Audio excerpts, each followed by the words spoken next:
What's up, music fans of the internet? I am Kevin. I'm Derek. And together we are last week's album, The Only Reviews with two different views. And in this episode, we're talking about Gary Clark Jr.'s new album, The Story of Sonny Boy Slim, and asking the question, is this the Gary Clark Jr. blues album we've all been waiting for? But before we get into all that, we'll start like we always do, drinking a beer. Cheers, Derek, and everyone at home. Cheers, Kevin, everyone at home.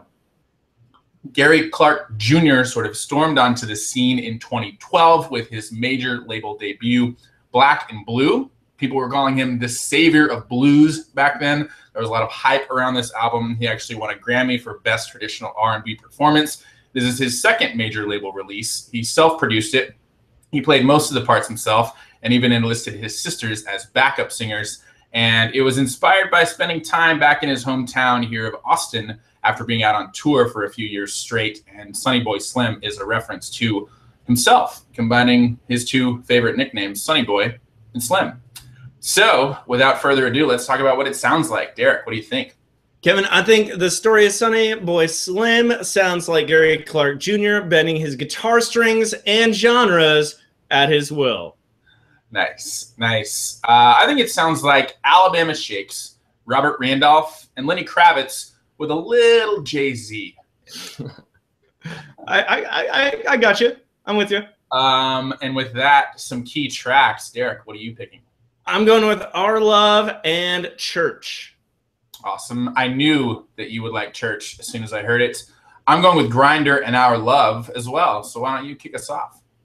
I'm going to start with Our Love. It starts with this contemplative piano riff, horns highlighted by a prominent bass saxophone, lively organ that reminded me of Ray Charles' America, backing vocal ooze. It really created a strong gospel R&B vibe. There was moody electric guitar licks over the bridge, and a lot of falsetto lead vocals for much of the song, which really worked well with the sweet, longing lyrics overall. And then on Church, you probably knew I was going to like it because of the just lively strummed acoustic guitar, harmonica, subtle percussion, and backing harmonized vocals. Really cool acoustic guitar work starting around the 2-minute mark where he kind of works in a descending solo riff kind of into the strummed thing he's got going on before entering kind of sparser sounding portion. Overall different elements from kind of classic Gary Clark Jr., I guess, but a really solid track nonetheless. Really enjoyed that one. Nice. Yeah.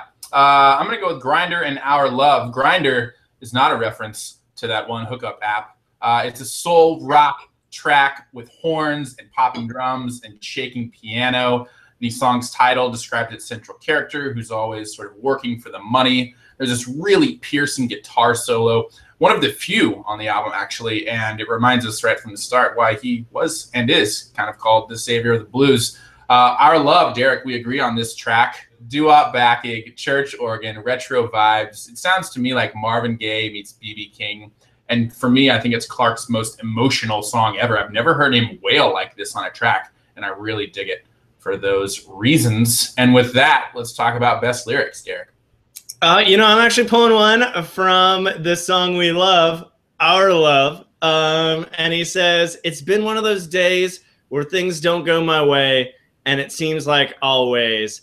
Really kind of simple phrase here overall as far as rhyme scheme goes, but really, some of the emotional, relatable lyrics here that were really highlighted on this track. So I really dug that one.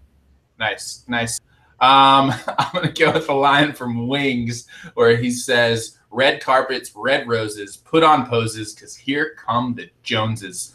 Just a great internal rhyme delivering a biting critique of materialism. So that's why I dug it. And with that, overall rating and the big question, is this the Gary Clark Jr. blues album we've all been waiting for? Derek, what do you think? My overall thought is no, because I think, trying to say we're waiting for this, quote unquote, Gary Clark Jr. blues album is unfairly pigeonholing him into one genre. Because I think on this album he shows, his strong musicianship to, weather all genres.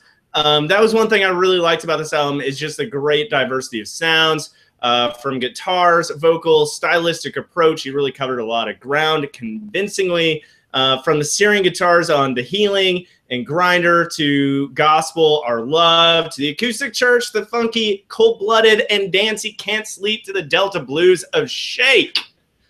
And I really like the message that there is freedom or relief or sanctuary in music, that I thought was great and inspirational. And that's why I'm giving it a 5 out of 5.